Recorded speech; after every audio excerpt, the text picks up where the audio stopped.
Hello, so great to see you.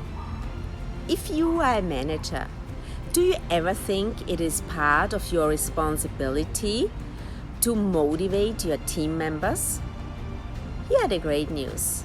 No, this is not your responsibility. External motivation was a big thing during the industrial age. But the carrot and stick method is completely outdated these days. What you should be focusing on as a manager is to create a motivating environment. And please, just don't say anything stupid to your team members.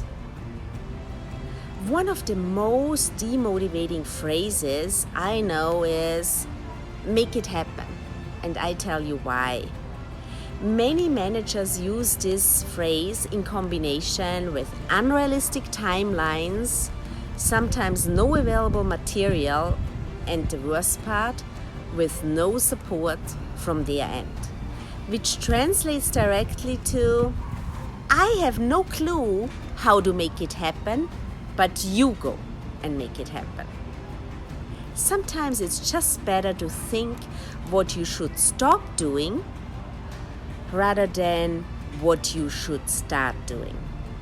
This was my thought for today, and I will see you next week again.